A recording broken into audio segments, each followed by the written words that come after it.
الرحمن الرحیم الحمد للہ وکفیٰ وسلام علی عبادہ الذین اصطفیٰ اما بعد فاعوذ باللہ من الشیطان الرجیم بسم اللہ الرحمن الرحیم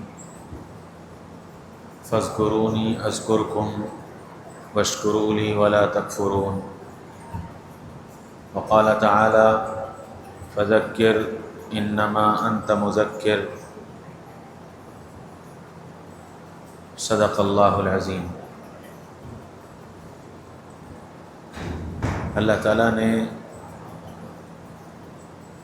ہر انسان کو اپنی زندگی میں کسی نہ کسی ضرورت میں الجھا رکھا ہے۔ کوئی کاروبار کے لیے پریشان، کوئی شادی کے لیے پریشان، کوئی اولاد کے لیے پریشان، کوئی بیماریوں سے پریشان، کوئی مکان کے لیے پریشان، کوئی قرض سے پریشان، کوئی بیوی سے پریشان، کوئی بچوں سے پریشان۔ ہر انسان کی زندگی میں ایک نہ ایک ضرورت ایسی لگی ہوئی ہے جس میں وہ الجھا رہتا ہے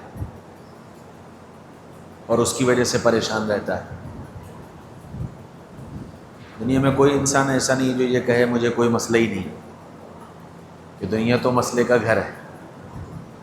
یہاں تو ہر ایک کے ساتھ کوئی نہ کوئی مسئلہ لگا ہوا ہے۔ ہاں، اس مسئلے کا حل یہ اللہ تعالیٰ نے ہم کو اور آپ کو اس مسئلے کو حل کرنے کا راستہ سکھایا ہے کہ جن پریشانیوں سے اور جن مسائل سے تم پریشان ہو اور جن میں الجھے ہوئے ہو، ان مسائل کے حل کرنے کا ایک راستہ ہے، اور وہ راستہ دعا کا ہے۔ وہ راستہ دعا کا ہے، اللہ سے مانگنے کا ہے۔ عام طور پر ہمارے ساتھ جب کوئی پریشانی آتی ہے یا کوئی ضرورت کھڑی ہوتی ہے تو سب سے پہلے ہم اسباب کی طرف دوڑتے ہیں۔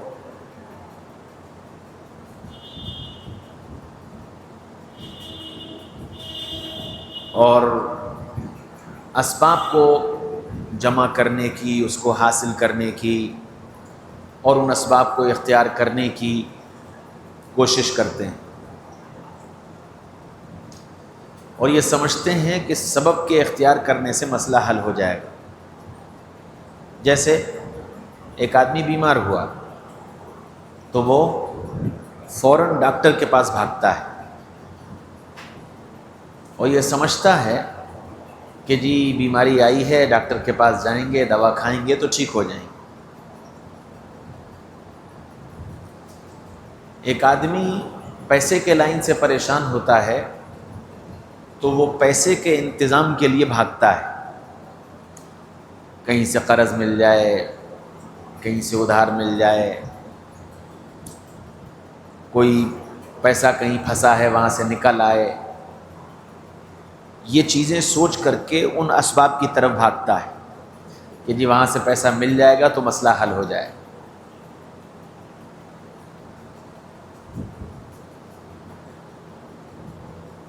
اللہ تعالیٰ یہ چاہتے ہیں کہ تم اسباب اختیار تو کرو،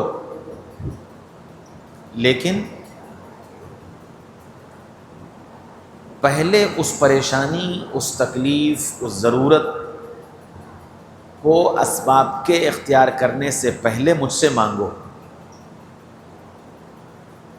اور یہی دلیل ہوگی ہمارے اللہ سے تعلق کی۔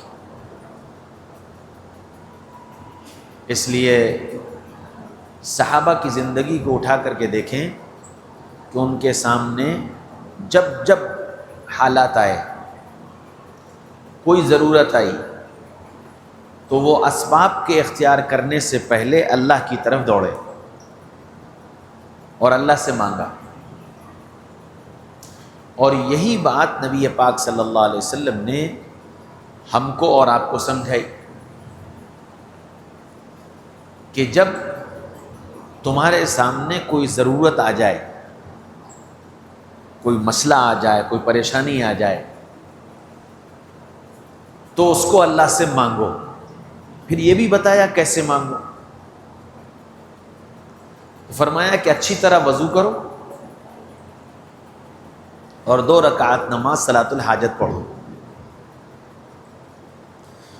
اور 2 رکعت صلاۃ الحاجت پڑھنے کے بعد ایک دعا تعلیم فرمائی، لا الہ الا اللہ الحلیم الکریم سبحان اللہ رب العرش العظیم والحمد للہ رب العالمین نسألک موجبات رحمتک وعزائم مغفرتک والغنیمۃ من کل بر والسلامۃ من کل اسم لا تدع لنا ذنبا الا غفرتہ ولا ہما الا فرجتہ ولا ضرا الا کشفتہ ولا دینا الا ادیتہ ولا مرضا الا شفیتہ ولا حاجة هي لك رضا الا قضيتها ويسرتها یا ارحم الراحمین۔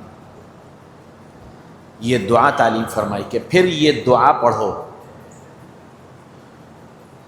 اور اس دعا کے بعد اللہ کی تعریف بیان کرو، نبی پر درود بھیجو، اور پھر اپنی حاجت پیش کرو۔ فرمایا کہ اگر اللہ تعالیٰ کے یہاں اس مسئلے کا حل ہو جانا تمہارے لیے خیر ہوگا تو اللہ ضرور اس دعا کو قبول کر لے۔ اگر اس مسئلے کا حل ہو جانا اللہ کے علم میں تمہارے لیے خیر اور بہتر ہوگا تو اللہ تعالیٰ تمہاری اس ضرورت کو پورا کر دیں گے، تمہارے اس مسئلے کو حل کر دیں گے۔ تو پہلی چیز تو ہم سے جو غلطی ہوتی ہے وہ یہ کہ ہم مانگتے ہی نہیں، ہم پہلے اسباب کی طرف دوڑتے ہیں، پھر جب اسباب سے مایوس ہو جاتے ہیں تب آتے ہیں، تب اللہ کی طرف متوجہ ہوتے ہیں۔ فرمایا کہ اللہ کو چھوڑ کر اسباب کی طرف دوڑنا یہ بھی شرک کی ایک قسم ہے، یہ بھی شرک کی ایک قسم ہے کہ تم نے مسائل کا حل اسباب میں سمجھا، اس لیے تم پہلے وہاں بھاگے۔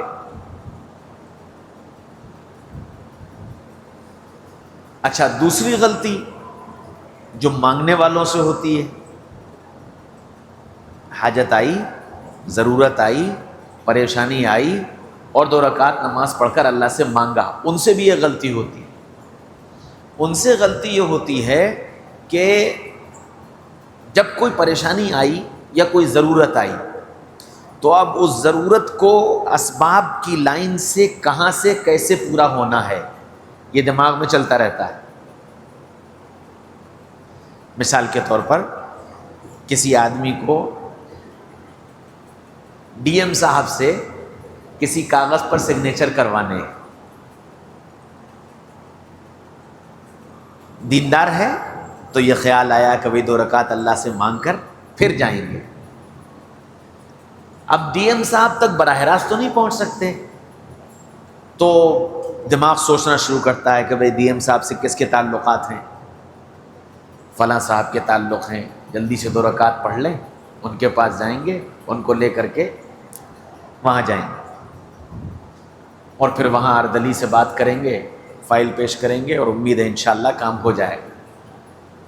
یہ جو دماغ کے اندر ریل چل رہی ہے نا، جس وقت ہم نے صلاۃ الحاجت پڑھنے کی نیت کی تو نیت باندھ کر تو کھڑے ہوئے، لیکن دماغ ان صاحب کی طرف اور اس دفتری کی طرف، ڈی ایم صاحب کی طرف، فائل کی طرف دماغ چل رہا تھا کہ جی یہ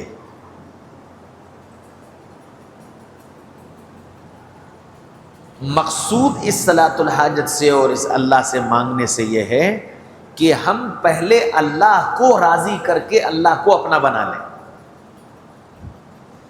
اور دستور یہ ہے کہ بادشاہ جب ہمارا ہو جائے تو پھر حکومت کے سارے کارندے ہمارے ہیں، پھر وہ سب ہمارے ہیں، کیونکہ بادشاہ ہمارا ہے۔ اس لیے صلاۃ الحاجت کے ذریعے سے اللہ کو اپنا بنانا مقصود ہے، یعنی جو دو رکعت نماز صلاۃ الحاجت پڑھی جائے وہ پورے استحضار اور دھیان کے ساتھ پڑھی جائے کہ میں اللہ کے سامنے کھڑا ہوں اور میں اللہ سے اپنی حاجت کہہ رہا ہوں، اپنی ضرورت کہہ رہا ہوں۔ میری اس حاجت، میری اس ضرورت کو پورا کرنے والا صرف اور صرف اللہ ہے۔ اس یقین کے ساتھ وہ 2 رکعت صلاۃ الحاجت پڑھی جائے، اور پھر اسی یقین کے ساتھ اللہ سے دعا مانگی جائے کہ میرے مسئلے کو آپ حل کر دیجئے اور میری ضرورت کو آپ پوری کر دیجئے۔ مسئلے کے حل کرنے والے آپ ہیں اور ضرورت کو پورا کرنے والے آپ ہیں، یہ آپ کے اختیار میں ہے۔ اس یقین کے ساتھ صلاۃ الحاجت پڑھی جائے، اور پھر صلاۃ الحاجت کے اہتمام کے بعد پھر اپنی اس ضرورت اور اپنی اس پریشانی کو اللہ سے کہا جائے۔ فرمایا کہ یہ راستہ ہے، یہ راستہ ہے تمہاری ضرورتوں کے پورا ہونے کا اور تمہاری پریشانیوں کے ختم ہونے کا۔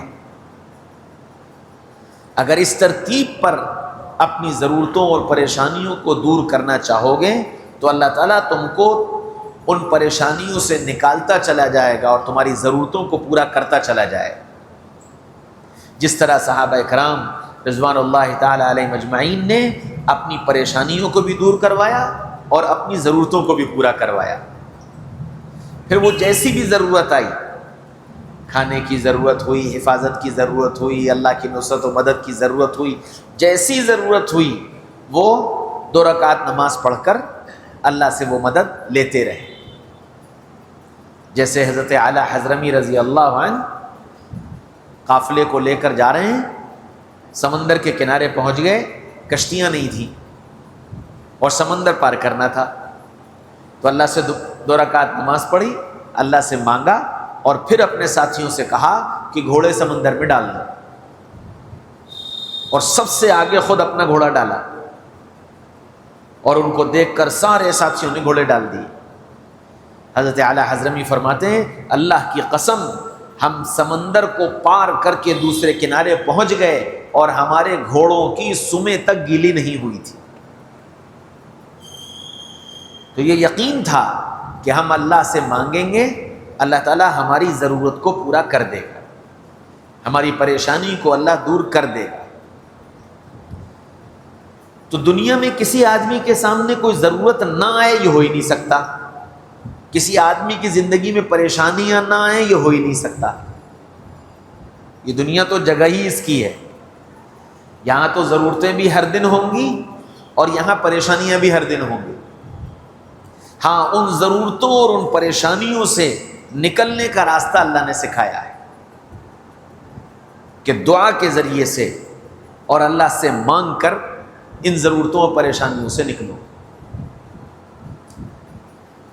اور جب بندہ اللہ سے مانگ کر اپنی ضرورتوں اور پریشانیوں کو پورا کرنے نکلتا ہے تو اللہ تعالیٰ اندر سے ایک یقین عطا فرما دیتے ہیں کہ میں نے اللہ سے مانگ لیا ہے، انشاءاللہ یہ کام ہوگا، یہ پریشانی دور ہوگی انشاءاللہ۔ وہ یقین اللہ تعالیٰ عطا فرما دیتے ہیں، اور یہی ایمان کی علامت ہے۔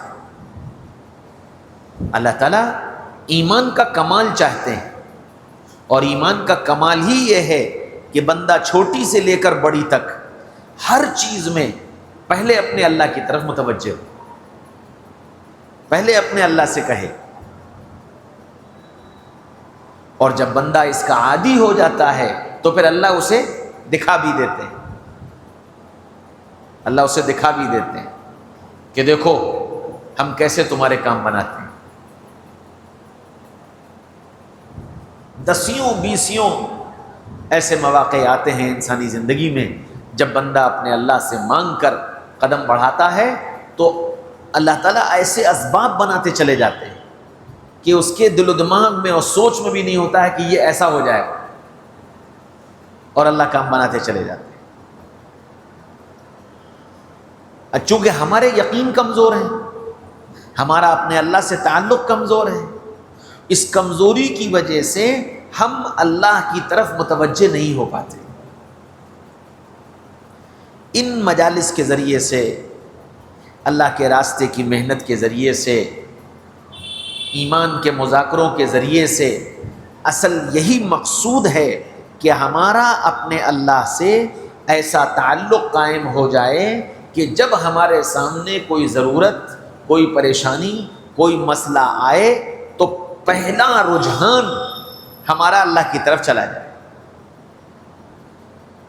کہ جی پہلے اللہ سے مانگیں گے، پہلے اللہ سے کہیں گے، اس کے بعد دیکھیں گے۔ اسباب کے اختیار کرنے کی نفی نہیں ہے، اسباب تو اختیار کرنے ہیں، اور یہ سمجھ کر اختیار کرنے ہیں کہ ان اسباب میں کوئی طاقت اور کوئی تاثیر نہیں ہے۔ دوا، اس میں کوئی تاثیر نہیں ہے شفا دینے کی۔ آفیسر، اس کے اندر کوئی طاقت نہیں ہے کہ ہمارے کام کو بنا دے۔ اسباب میں اثر اللہ ڈالیں گے، اسباب میں اثر اللہ ڈالیں گے۔ موسیٰ علیہ السلام کے پیٹ میں درد ہوا، اللہ سے مانگا کہ اللہ پیٹ میں درد ہو رہا ہے، کیا کروں؟ اللہ نے کہا وہ گھاس ہے، وہ توڑو اور دھو لو اور کھا لو۔ موسیٰ علیہ السلام اٹھے، گھاس توڑی، دھویا، کھا لیا، تھوڑی دیر میں پیٹ کا درد ٹھیک ہو گیا۔ کچھ دن گزر گئے، پھر درد ہوا، آج اللہ سے نہیں کہا، خیال آیا کہ اللہ نے تو بتا ہی دیا تھا اس گھاس میں کھا لو درد ٹھیک ہو جائے گا۔ درد ہوا، اٹھے، گھاس چھوڑی اور کھا لی، اور درد ٹھیک نہیں ہوا۔ اب اللہ تعالیٰ سے کہنے لگے، یا اللہ، اس دن تو گھاس کھائی تھی درد ٹھیک ہو گیا، اور آج گھاس کھائی تو درد ٹھیک نہیں ہوا۔ فرمایا موسیٰ، پیٹ کے درد کو ٹھیک کرنا یہ گھاس کے اندر تاثیر نہیں ہے، یہ وہ دوا اس کے اندر اثر نہیں ہے جو تمہارے پیٹ کے درد کو ٹھیک کر دے۔ پیٹ کا درد تو میرے حکم سے ٹھیک ہوتا ہے۔ اس دن تم نے مجھ سے پوچھا تھا، میں نے اس کے اندر شفا ڈال دی، تم کو شفا مل گئی۔ آج تم نے مجھ سے نہیں پوچھا، تم نے اپنے طور پر استعمال کیا، آج اس میں شفا نہیں تھی۔ اور اس کی 20 مثالیں روزانہ ہم لوگ دیکھتے ہیں۔ ایک مریض ڈاکٹر کے پاس گیا، اس نے دوا دی، اس نے دوا کھائی، ٹھیک ہو گیا، اور بالکل ویسے ہی مریض دوسرا، وہ ڈاکٹر کے پاس گیا، ڈاکٹر نے اس کو وہی دوا دی، مرض اور بڑھ گیا۔ پتہ یہ چلا کہ دوا کے اندر شفا دینے کی کوئی تاثیر نہیں ہے، شفا تو اللہ دیں گے۔ کام بنانے کی طاقت کسی افسر، کسی حاکم کے اندر نہیں ہے، کام بنائیں گے تو اللہ۔ ہاں، سبب اختیار اس لیے کرنا ہے کہ اللہ کے نبی صلی اللہ علیہ وسلم نے ہم کو سکھایا اور بتایا کہ بیماری آئے تو علاج کرو۔ اونٹ کو چھوڑ کر جا رہے ہو تو کھونٹے سے باندھ دو، یہ سبب ہے، حفاظت اللہ کریں گے۔ کھونٹے کر میں باندھ دینے سے حفاظت نہیں ہوگی، حفاظت تو اللہ کریں گے، لیکن سبب اختیار کرو، اور سبب کو یہ سمجھو کہ اس کے اندر کوئی طاقت نہیں ہے، کرنے والی ذات اللہ کی ہے، اور اللہ اسباب کے بھی محتاج نہیں ہے۔ اللہ کسی کام کو بنانے میں اور کسی ضرورت کو پورا کرنے میں اسباب کے بھی محتاج نہیں۔ عام طور پر آپ غور کریں، دنیا میں 18,000 مخلوقات ہیں، اور 18,000 میں سے 17,999 مخلوقات بغیر پیسہ کمائے کھاتی ہیں۔ کیوں بھائی؟ ہم سے زیادہ کھاتی، بہت زیادہ کھاتی، لیکن انہیں کہیں پیسہ نہیں کمانا پڑتا. ایک انسان ہی ایسی مخلوق ہے جو پیسہ کما کر کے کھاتا ہے، اور یہ ایسا کمانے والا ہے کہ جانوروں سے بھی کما لیتا ہے، جانوروں سے بھی کما لیتا ہے. سانپ کا تماشا دکھانے والا سانپ کا تماشا دکھا کر پیسہ کما لیتا ہے، بھالو کو نچانے والا بھالو کو نچا کر پیسہ کما لیتا ہے، بندر کا ناچ دکھانے والا بندر کو نچا کر پیسہ کما لیتا ہے، گھوڑے کو پالنے والا ٹانگے میں لگا کر گھوڑے سے پیسہ کما لیتا ہے. ایک انسان ہی ایسی مخلوق ہے جو پیسہ کما کر کے کھاتی ہے. اچھا، چونکہ یہ پیسہ کما کر کے کھاتی ہے تو اس کا یقین کمزور ہو گیا. یہ سمجھنے لگی کہ جی پیسہ ہوگا تو کھا پائیں گے، پیسہ کمائیں گے تو کھا پائیں گے. وہ 17,999 مخلوق ایک بار بھی یہ نہیں سوچتے کہ جی ہمارے پاس پیسہ نہیں، ہم کیسے کھائیں گے، جبکہ میری تمہاری خوراک سے 10-20 گنا زیادہ ان کی خوراکیں ہیں. ہاتھی کتنا کھاتا ہے، ویل مچھلی کتنا کھاتی ہے، بھینس کتنا کھاتی ہے، لیکن ان سب کو ان کا رزق پہنچ جاتا ہے، مل جاتا ہے. حدیث پاک کے اندر اللہ کے نبی صلی اللہ علیہ وسلم نے فرمایا، لو انکم تتوکلون علی اللہ حق توکلہ لرزقکم کما یرزق الطیر تغدو خماسا وتروح بطانا. کہ اگر تم اللہ کی ذات عالی پر اتنا اعتماد اور اتنا بھروسہ کر لو جتنا اعتماد اور بھروسہ پرندوں کو اور جانوروں کو ہوا کرتا ہے، تو اللہ تعالیٰ تم کو بھی اسی طرح روزی پہنچائیں گے جیسے جانوروں اور پرندوں کو اللہ پہنچاتا ہے. ہر صبح پرندہ اپنے گھونسلے سے خالی پیٹ نکلتا ہے اور شام کو بھر پیٹ واپس آتا ہے، شام کو بھر پیٹ واپس آتا ہے. انسان کے ساتھ ایک پریشانی یہ ہے کہ انسان کل کی فکر سے پریشان ہے. انسان کل کی فکر سے پریشان ہے، کل کیا ہوگا، میرے بعد بچوں کا کیا ہوگا، میرے بعد فیکٹری کا کیا ہوگا، میرے بعد کاروبار کا کیا ہوگا. اور کل کی ذمہ داری اللہ نے انسانوں کو دی نہیں، کل کی ذمہ داری انسانوں کے ہاتھ میں نہیں. کل کیا ہوگا یہ تو رب نے طے کر رکھا ہے. ہمارے ذمے تو آج کی فکر ہے، آج کی ضرورت. اور پھر یہ بھی یاد رکھو کہ اللہ تعالیٰ کسی کی ضرورت کو نہیں روکتے، اللہ تعالیٰ کسی کی ضرورت کو نہیں روکتے. اور دنیا میں انسان ضرورت کے لیے کم پریشان ہے، خواہشات کے لیے زیادہ پریشان ہے. ضرورت کے لیے کم پریشان ہے، خواہشات کے لیے زیادہ پریشان ہے.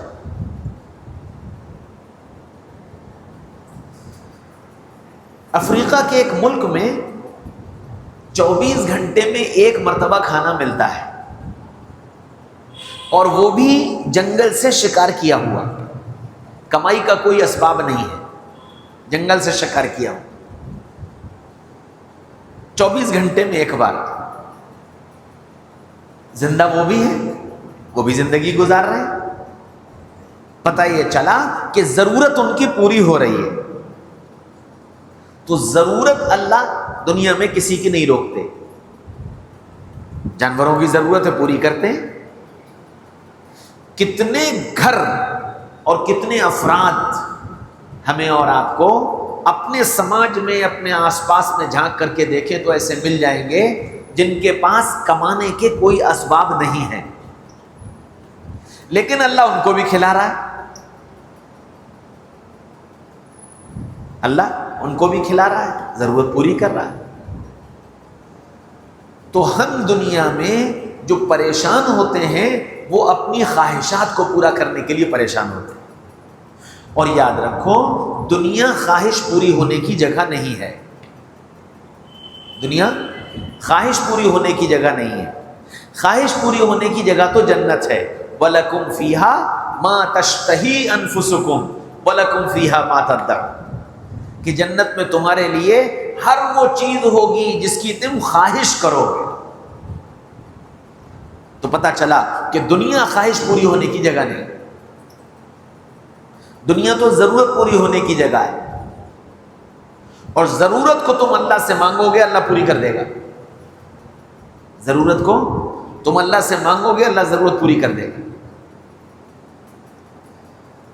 ہم چونکہ اسباب میں اتنے الجھ گئے اور یہ سمجھنے لگے کہ ہم جو اسباب اختیار کرتے ہیں انہی میں ہماری کامیابی، انہی کے ذریعے سے مسائل کا حل ہے، انہی کے ذریعے سے پریشانیوں کو دور ہونا ہے، انہی کے ذریعے سے ضرورتوں کو پورا ہونا ہے، تو ہم ان اسباب کو ہی سب کچھ سمجھنے لگے. اور یہی ہمارا امتحان ہے، یہی ہمارا امتحان ہے. ہم دنیا میں امتحان دینے کے لیے آئے ہیں، تو اسی میں اللہ تعالیٰ آزمانا چاہتے ہیں کہ بندہ اسباب میں لگ کر کے مسبب الاسباب کو بھول جاتا ہے یا مسبب الاسباب یاد رہتا ہے. کہ اسباب سارے سامنے نظر آ رہے ہوں اور پھر یہ یقین ہو کہ کرنے والی ذات اللہ کی ہے. ان اسباب سے کچھ نہیں ہوگا. اس یقین کے ساتھ اللہ سے مانگنا اور اللہ سے تعلق قائم کرنا، اور پھر اسی یقین کے ساتھ اسباب کا اختیار کرنا کہ اصل ان اسباب میں جان جو پڑے گی اور ان اسباب کے ذریعے سے کام جو بنے گا وہ اللہ کے حکم سے بنے گا، اللہ کے چاہنے پر بنے گا. یہ اللہ تعالیٰ ہم کو اور آپ کو سکھانا چاہتے ہیں. اور اسی وجہ سے فرمایا کہ جب میرا بندہ مجھ کو یاد کرتا ہے، میرے سامنے اپنی حاجت و ضرورت رکھتا ہے، تو میں بھی اس کو یاد رکھتا ہوں، میں بھی اس کو یاد کرتا ہوں. فاذکرونی اذکرکم، تم مجھے یاد کرو میں تمہیں یاد کروں گا. تم مجھ سے مانگو میں تمہاری دعا پر لبیک کہوں گا. ادعونی استجب لکم، تم مجھ سے مانگو گے میں تمہاری دعا کو پورا کروں گا. اجیب دعوت الداع، جب تم پکارو گے ہم تمہاری پکار کا جواب دیں گے. تو اس یقین کے ساتھ اللہ سے مانگنا کہ میں اللہ کو پکاروں گا، اللہ میری پکار کا جواب دے گا. میں اللہ سے اپنی حاجت مانگوں گا، اللہ میری حاجت پوری کرے گا. اس یقین کے ساتھ مانگنا. جتنا یقین مضبوط ہوتا چلا جائے گا اللہ تعالیٰ اتنے کام بناتے چلے جائیں گے، اور یہ یقین ہی ایمان کے کمال کا درجہ بنے گا. جتنا یقین بڑھتا جائے گا اتنا ایمان کا کمال حاصل ہوتا جائے گا. مقصود ایمان کا کمال ہے کہ صحابہ کرام رضوان اللہ تعالی علیہم اجمعین کو ایمان کا کمال حاصل تھا،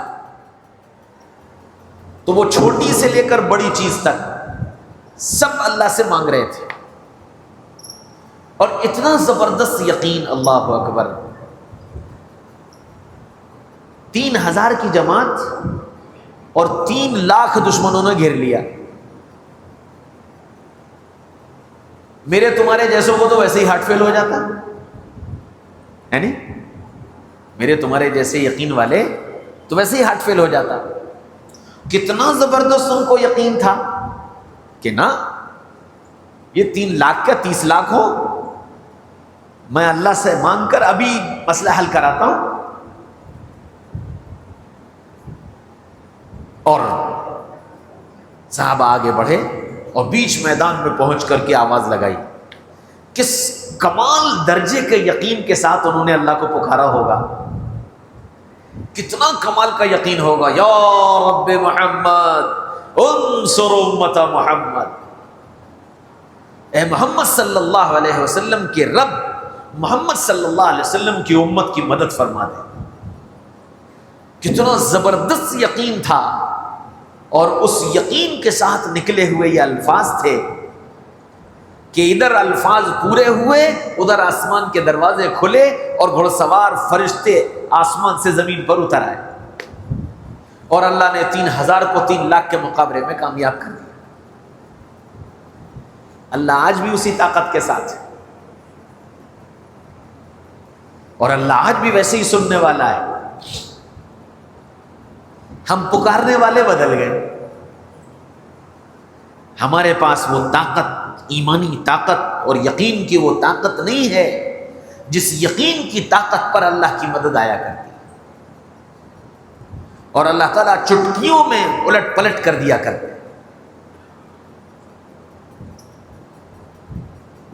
سینکڑوں واقعات ہیں جن اللہ کے بندوں کو اللہ کی ذات عالی پر یقین تھا، وہ ایک اشارے پر اللہ سے کہا یہ ہو جا، اور وہ ایسے یقین کے ساتھ کہتے تھے کہ جاؤ ہو گیا۔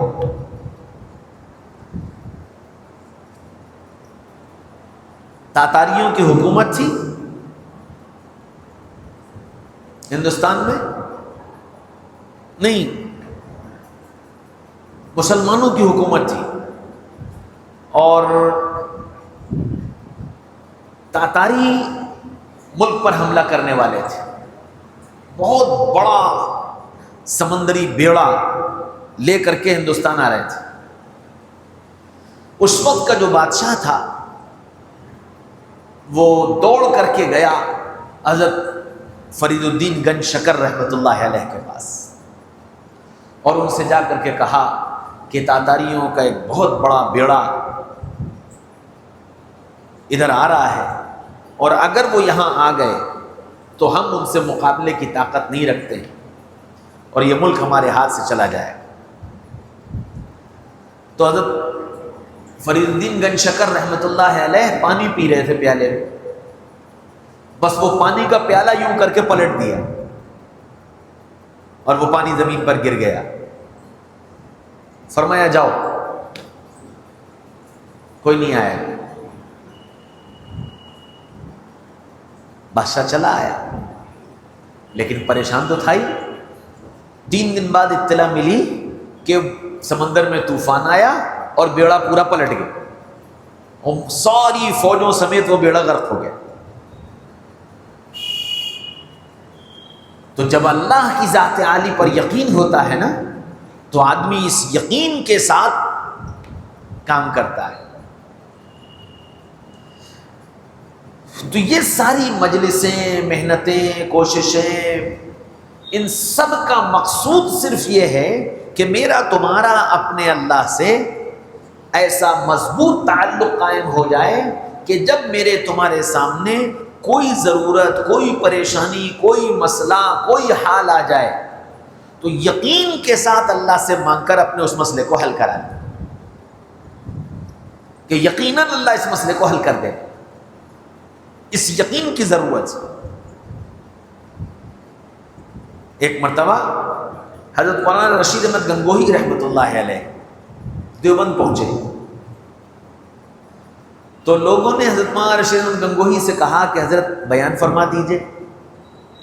تو حضرت مولانا رشید احمد گنگوہی کہنے لگے کہ بھائی تم لوگ تو علم کی نگری میں رہتے ہو، یہاں بڑے بڑے علماء ہیں، قال اللہ ہے، قال الرسول ہے، ہر وقت کی یہاں صدائیں ہیں، یہاں میں کیا بیان کروں گا؟ 1 بار 2 بار 3 بار حضرت تیار نہیں ہوئے۔ تو کسی نے یہ کہا کہ چھوڑو، جب وہ تیار نہیں ہو رہے ہیں تو رہنے دو، مت پیچھے پڑو، اور اگر بیان کریں گے بھی تو کیا کہیں گے؟ یہی تو کہیں گے کہ بھائی نماز پڑھو، یہی تو کہیں گے کہ صاحب سیدھے راستے پر چلو، کون سی نئی بات بتائیں گے؟ ہے نا؟ جیسے ہم لوگ جب بہت زیادہ سننے لگتے ہیں تو کہتے ہیں ٹھیک ہے، کیا تو سنتے ہی رہتے ہیں، یہ تو سنتے ہی رہتے ہیں، کون نئی بات بتائیں گے؟ تو یہ بات حضرت مولانا رشید احمد گنگوہی تک پہنچ گئی کہ حضرت لوگ یہ کہہ رہے ہیں کہ پیچھے مت پڑو، اگر وہ بیان نہیں کر رہے ہیں تو رہنے دو، کون سی نئی بات بتائیں گے؟ یہی تو کہیں گے نا کہ بھائی نماز پڑھو اور نیک کام کرو اور یہ کرو یہ کرو، سب ہم لوگ سنتے ہی رہتے ہیں، کون سی نئی بات ہے اس میں؟ تو حضرت مولانا رشید احمد گنگوہی رحمۃ اللہ علیہ نے فرمایا اچھا یہ لوگ اس بات کو اتنا ہلکا سمجھتے ہیں؟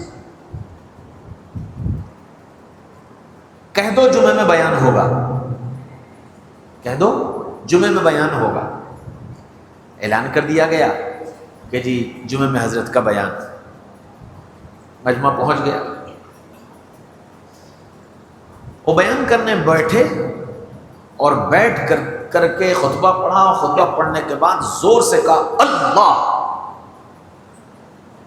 اور ایسی ضرب لگائی اللہ کی کہ 85 لوگ بے ہوش ہو گئے، اور پھر تھوڑی دیر کے بعد پھر دوبارہ کہا اللہ، پھر اور 85 لوگ بے ہوش ہو گئے۔ تیسری مرتبہ جب ضرب لگانے کے لیے چلے تو حضرت کے جو خدام تھے، جو ہر وقت کے ساتھ رہنے والے تھے، وہ سب حضرت کے پیروں پر گر پڑے۔ فرمایا حضرت بس کیجئے ورنہ یہاں سے جنازے اٹھیں گے، ورنہ یہاں سے جنازے اٹھیں گے۔ فرمایا تم لوگ اللہ کی بات کو اتنا ہلکا سمجھتے ہو، تم ایک نام کی عظمت کو تو برداشت نہیں کر پائے، تم اللہ کے ایک نام کی عظمت کو تو برداشت نہیں کر پائے، تم اللہ کی بات کی عظمت کیا برداشت کرو؟ تو چونکہ ہمارے سب کے دلوں سے وہ یقین، وہ تعلق مع اللہ نکلا ہوا ہے، اس لیے سب بے جان سی لگتی ہیں چیزیں، اس وجہ سے نتائج مرتب نہیں ہوتے۔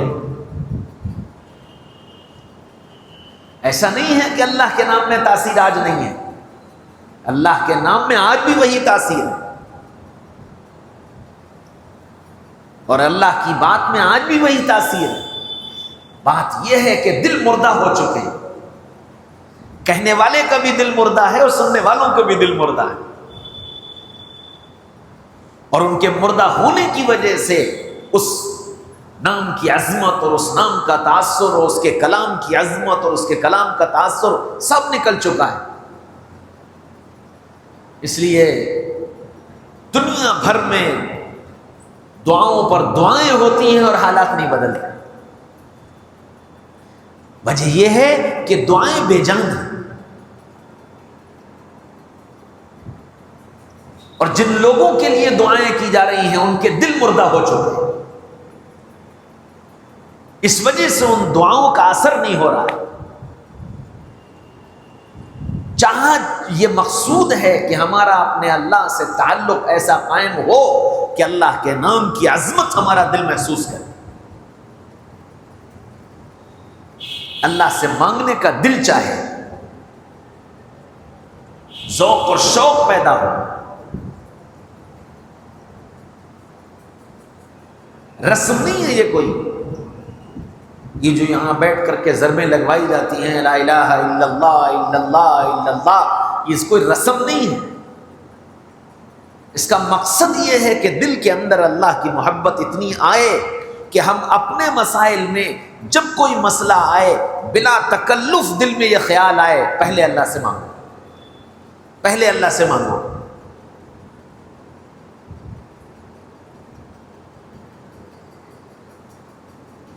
اور اس کا تجربہ کر کے آپ دیکھ لو، الحمدللہ بندے نے اس کا تجربہ کیا ہے کہ جب کوئی مسئلہ آیا اور اللہ سے مانگا، اللہ نے راستہ نکالا حیرت انگیز طور پر۔ سوچتے رہے اور اللہ نے سب کام کرا دیا۔ اس یقین کے ساتھ اللہ سے مانگنے کی ضرورت ہے کہ ہم اپنے اللہ سے مانگ کر اس اپنے یقین کو اس سطح پر لے آئیں کہ میں نے اپنے اللہ سے مانگ لیا ہے، یہ کام ہو کر رہے۔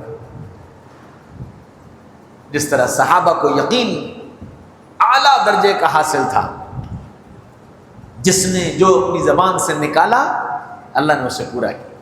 حدیث شریف میں آتا ہے بعض اللہ کے بندے ایسے ہوتے ہیں یقین کا وہ کمال انہیں حاصل ہوتا ہے کہ لو اقسم علی اللہ لابرہ، اگر وہ اللہ کی ذات عالی پر کوئی قسم کھا دیں کہ اللہ آپ کو آپ کی ذات کی قسم یہ کام آپ کو کرنا ہے، اللہ وہ کام کر دے، اللہ وہ کام کر دے کہ میرے بندے نے مجھ سے کہا ہے۔ جیسے کوئی حاکم کا بہت قریبی ہو، بہت دانت کاٹی روٹی، اور پھر وہ جا کر کے حاکم سے یہ کہے کہ جی یہ کام تو ایسے ہونا ہے، تو پھر حاکم اس کے راستے نکالتا ہے کہ جی فلاں نے کہا ہے اس لیے یہ کام ایسے ہونا ہے، چاہے سیدھی انگلی سے ہو اور چاہے ٹیڑھی انگلی سے ہو۔ بالکل اسی طرح جب بندے کا اپنے اللہ سے تعلق قائم ہو جاتا ہے اور پھر بندہ یہ کہتا ہے کہ اے اللہ یہ کر دے، اللہ وہ کر دیتے ہیں، پھر کچھ بھی ہو، پھر کچھ بھی ہو، بندے کی لاج رکھ لیتے ہیں اللہ۔ اس لیے ہم ضرورتوں، مسائل، پریشانیاں، حالات، ان ساری چیزوں میں ہمارا پہلا رخ اللہ کی طرف۔ مانگنے کا طریقہ بتا دیا گیا کہ اہتمام سے وضو کر کے 2 رکعت نماز صلاۃ الحاجت پڑھ کر، اور دعا بتائی گئی کہ دعا کو پڑھ کر اور پھر اللہ سے اپنی حاجت اور ضرورت کو مانگے۔ دعا یاد کرنے کی کوشش کریں، یاد نہ ہو تو پھر براہ راست اللہ کی تعریف بیان کرتے ہوئے اللہ سے اپنی حاجت کہہ دیں کہ اللہ میرا یہ مسئلہ ہے تو اسے حل کر دے، میری یہ ضرورت ہے تو اسے پوری کر دے، میرا یہ کام ہے تو اسے بنا دے، اور اس یقین کے ساتھ مانگے کہ میں اپنے اللہ سے کہہ رہا ہوں میرا یہ کام ہوگا۔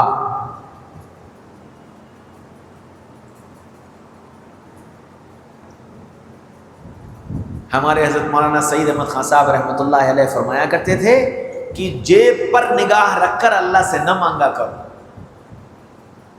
جیب پر نگاہ رکھ کر اللہ سے نہ مانگا کرو، غیب پر نگاہ رکھ کر کے اللہ سے مانگا کرو۔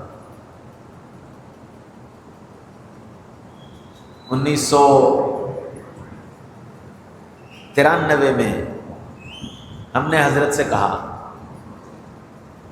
ہم نے کہا حضرت اس سال حج ہماری طرف سے آپ کر لیجئے گا، تو کہنے لگے کہ اس سال کا تو میں نے ایک سے وعدہ کر رکھا ہے، زندہ رہا تو اگلے سال کروں گا۔ پھر مجھ سے کہنے لگے یہ کیوں نہیں کہتا ہے کہ اللہ مجھے بلا لے؟ ہم نے کہا حضرت اس کی دعا کر دیجئے کہ اللہ مجھے بلا لے۔ فوراً اٹھ کر بیٹھ گئے اور دعا کی۔ اللہ کی شان، اللہ والوں کی دعا، اسی سال میں حج میں پہنچ گیا۔ جب مدینے گیا تو میں ملاقات کرنے گیا، میں نے کہا حضرت آپ نے دعا کی تھی میں آ گیا، تو مجھ سے کہنے لگے میں نہیں کہتا تھا تو بخیل ہے، میں نہیں کہتا تھا تو بخیل ہے، تم لوگ اپنی جیب دیکھ کر کے اللہ سے مانگتے ہو کہ جی میرے پاس تو اتنے پیسے ہیں ہی نہیں، میرے پاس تو یہ اسباب ہیں ہی نہیں، میں حج کرنے کیسے جاؤں گا، تو اس لیے کہہ رہے ہو کہ جی آپ کر لینا میری طرف سے حج۔ تمہاری جیب میں تو نہیں ہے، غیب میں تو ہے نا، غیب پر یقین رکھ کر اللہ سے مانگو، غیب پر یقین رکھ کر اللہ سے مانگو، اور اسی غیب پر یقین رکھنے کا نام ایمان ہے، اسی غیب پر یقین رکھنے کا نام ایمان ہے۔ اسباب کی لائن سے میرے پاس کچھ نہیں ہے لیکن میرا یہ کام ہوگا، اسباب کی لائن سے میرے پاس کچھ نہیں ہے لیکن میرا یہ کام ہوگا، کیسے ہوگا یہ اللہ جانے، اللہ کرے گا اور اللہ کرا دیں گے جیسے بھی کریں۔ اس لیے ہم اپنے اللہ سے تعلق کو مضبوط بنائیں، اسی کا ذکر ہے، اسی کی مجلس ہے، اسی کی دعوت کی محنت ہے، اسی کی راہ خدا میں پھرنا ہے، اسی کے لیے اللہ والوں کے پاس جانا ہے، اسی کے لیے ذکر اور اذکار ہیں، اسی کے معمولات ہیں۔ ان ساری چیزوں کا صرف ایک مقصد ہے کہ بندے کا اپنے اللہ سے ایسا مضبوط تعلق قائم ہو جائے کہ یہ اپنے اللہ سے مانگے اور اللہ اس کے الفاظ کو سنے اور اس کی حاجت کو پورا کرے، اس کی ضرورت کو پورا کرے۔ دنیا میں ضرورت سے کوئی انسان خالی نہیں، ہر انسان کی اپنی ضرورتیں ہیں، چھوٹا ہے اس کی چھوٹی ضرورت، بڑا ہے اس کی بڑی ضرورت، ہر آدمی کی اپنی ضرورت ہے۔ کوئی دنیا میں یہ نہیں کہہ سکتا کہ جی میں بالکل ضرورتوں سے خالی ہوں، میں بالکل مسائل سے پرسکون ہوں، نہیں کہہ سکتا۔ ایک بادشاہ بیمار ہو گیا، اس کو ڈاکٹروں کو دکھایا گیا، حکیموں کو دکھایا گیا، کوئی فائدہ ہی نہیں ہو رہا۔ اچھا، اور جب فائدہ نہیں ہوتا تو جو ڈاکٹر دیکھنے آتا اسے مار دیا جاتا، جو حکیم دیکھنے آتا اسے مار دیا جاتا۔ تم علاج ہی نہیں کر سکتے ہو تو تم حکیم کس بات کے؟ تم علاج ہی نہیں کر سکتے ہو تو تم ڈاکٹر کس بات کے؟ بادشاہ کا مسئلہ تھا۔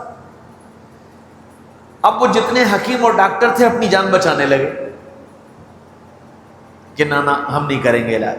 ایک حکیم صاحب نے کہا کہ جی مجھے لے چلو، میں کروں گا تمہارے بادشاہ کا علاج۔ لے گئے انہیں کہ جی وہ حکیم صاحب آ گئے ہیں، وہ یہ کہہ رہے ہیں میں کر دوں گا علاج۔ بادشاہ نے خلوت میں حکیم صاحب کو بلایا، حکیم صاحب نے ان کا پورا حال سنا، اور سننے کے بعد ان کا بہت اچھا، ابھی دوا تجویز کرتا ہوں، باہر آ گئے۔ کہنے لگے بادشاہ سلامت کا علاج تو بہت آسان ہے۔ کہنے لگے وہ کیا؟ کہنے لگے کسی خوش آدمی کا کرتا لا کر کے انہیں پہنا دو، یہ بھی ٹھیک ہو جائے گا۔ یہ تو بہت آسان کام ہے۔ وہ جلدی سے 2 سپاہی دوڑ کر گئے وزیر اعظم کے پاس، اور وزیر اعظم سے کہا کہ جی وہ بادشاہ سلامت کا علاج حکیم صاحب نے یہ بتایا ہے کہ کسی خوش آدمی کا کرتا پہنا دو، تو آپ سے زیادہ ملک میں خوش کون ہوگا؟ آپ وزیر اعظم ہو۔ کہنے لگے دیکھو بھائی، میں بادشاہ سلامت کی جان کے ساتھ دھوکہ نہیں کر سکتا ہوں، ضرور وزیر اعظم میں ہوں، لیکن مجھ سے زیادہ پریشان کون ہوگا؟ ہر وقت کا کھٹکا کہ جی یہ ملک حملہ نہ کر دے، وہ ملک حملہ نہ کر دے، یہ نہ ہو جائے، وہ نہ ہو جائے، میں خوش نہیں ہوں، مجھے تو راتوں کو نیند نہیں آتی۔ وہ کہا اچھا تو پھر وزیر داخلہ کے پاس چلو، ساری پورے ملک کی طاقت اس کے ہاتھ میں ہے، اس سے زیادہ مطمئن خوش کون ہوگا؟ اس کے پاس پہنچے، اس سے جا کر کے انہوں نے کہا کہ دیکھو ساری باتیں تمہاری سر آنکھوں پر، لیکن مجھ سے زیادہ پریشان کون ہوگا؟ ہر وقت خطرہ لگا رہتا ہے، کب ملک کے اندر بغاوت ہو جائے اور کب حالات کھڑے ہو جائیں اور کب کہاں مار کاٹ شروع ہو جائے۔ تو راتوں کی نیند میری اڑی ہوئی، تم مجھے خوش سمجھتے ہو، مجھ سے زیادہ پریشان کون ہو؟ اب وہ 1 وزیر اور 2 وزیر اور 4 وزیر اور 6 وزیر، ہر آدمی اپنا دکھڑا سنا رہا۔ بڑے پریشان ہوئے سپاہی، انہوں نے کہا اچھا بھائی چلو حکومت کی سطح سے ذرا باہر آؤ، دنیا کے جو بڑے بڑے مالدار ہیں اور بڑے بڑے عیش پسند زندگی گزارنے والے ہیں ان کے پاس چلو۔ تو وہ بڑے بڑے تاجروں کے پاس گئے، بڑے بڑے مالداروں کے پاس گئے، بڑے بڑے افسران کے پاس گئے، جہاں جائیں وہاں ہر آدمی ہے کہ مجھ سے زیادہ پریشان تو کوئی ہے ہی نہیں، مجھ سے زیادہ تکلیف میں تو کوئی ہے ہی نہیں۔ تھک گئے، بادشاہ نے حکم دیا کہ بھائی پورے ملک کے اندر سپاہی دوڑا دو، کہیں تو کوئی خوش آدمی ملے گا اس کا کرتا لاؤ۔ بہرحال وہ فوجیں تلاش کرتی رہیں، سپاہی تلاش کرتے رہے، کہیں کوئی آدمی ہاتھ نہیں آ رہا۔ ایک دن صبح 2 گھوڑ سوار سپاہی جا رہے تھے دریا کے کنارے، تو دیکھا کہ دریا کے کنارے ایک آدمی بیٹھا ہے اور اس نے پیر دریا کے اندر ڈال رکھے ہیں، اور کبھی پیر اٹھاتا ہے، پانی اچھالتا ہے۔ اس کے بغل میں ایک ڈلیا رکھی ہے، ڈلیا میں روٹی کے ٹکڑے رکھے ہوئے ہیں۔ وہ ایک روٹی کا ٹکڑا کبھی اچھالتا ہے، اچھال کے منہ میں لے لیتا ہے، کبھی ہاتھ سے لے لیتا ہے، اور گانا گا رہا ہے، مست ہے۔ یہ اس کے پاس گئے، کہنے لگے کہ بھائی بڑے خوش نظر آ رہے ہیں۔ کہنے لگے ہاں میں بہت خوش ہوں۔ کہنے لگے تمہیں کوئی پریشانی؟ کہ نہ کوئی پریشانی نہیں۔ کہنے لگے بس پھر تو تمہاری قسمت جاگ گئی۔ کہ کیا ہوا؟ کہ جی بادشاہ سلامت بیمار ہیں، اور حکیم نے یہ بتایا ہے کہ جو کسی خوش آدمی کا کرتا لا کر کے ان کو پہنا دو اور یہ ٹھیک ہو جائیں گے۔ اور بادشاہ نے حکم دے دیا ہے کہ جو خوش آدمی ملے اس کا کرتا لے آؤ، اور اس کا کرتا پہن کر جیسے ہی مجھے صحت ملے گی تو جو وہ مانگے گا میں اسے دے دوں گا۔ تو تمہارے تو بھاگ جاگ اٹھے، اور تمہارے تو اب کیا کہنے کہ تم کو کتنا مال ملے گا اور کتنی وزارتیں ملیں گی، اور جو چاہو گے ملک میں جہاں چاہو گے تم کو سب کچھ مل جائے گا۔ اور واہ واہ واہ واہ، ہم مہینوں ہو گئے تلاش کرتے کرتے کوئی خوش آدمی نہیں ملا، آج تم آ گئے ہو، ہمارا مسئلہ بھی حل ہوا اور تمہارے تو بس کیا کہنے ہیں۔ تو اس نے بہت زور کا قہقہہ لگایا، ہنسا، کہنے لگا کہ ہاں خوش تو میں بہت ہوں لیکن کرتا میرے پاس نہیں ہے،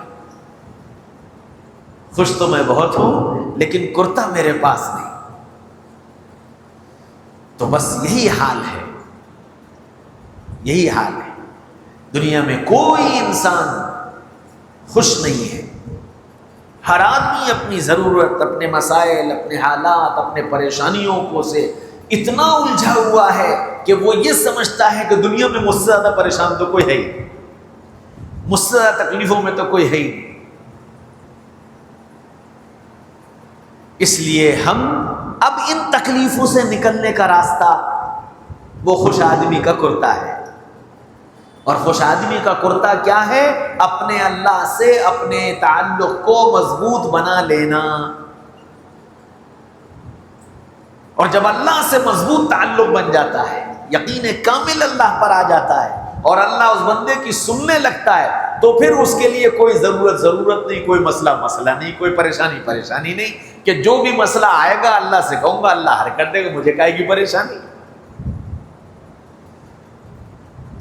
تو سب کچھ ہوتا ہے لیکن کرتا نہیں ہوتا، اللہ سے تعلق نہیں ہوتا۔ اس تعلق کو بنانے کی ضرورت ہے، اس کی محنت کرنا، اس کی کوشش کرنا، اس کی فکر کرنا کہ اللہ سے تعلق قائم ہو، مضبوط تعلق قائم، اپنی حاجتوں، اپنی ضرورتوں کے لیے اللہ سے مانگنے کی عادت پڑ جائے، ایسی عادت پڑ جائے کہ اللہ سے مانگنے میں مزہ آنے۔ اور اس تعلق کو قائم کرنے کے لیے ذکر کا اہتمام بے انتہا ضروری ہے، بے انتہا ضروری ہے ذکر کا اہتمام، کہ اللہ کا نام لیا جائے، اللہ کو یاد کیا جائے، اللہ کے نام کی دل پر ضربیں لگائی جائیں تاکہ اللہ کا تعلق قائم۔ اللہ مجھے بھی نصیب فرما دے اور آپ سب کو بھی نصیب فرما دے، اور اہتمام کے ساتھ اپنے اللہ سے ہم اور آپ مانگنے والے بن جائیں۔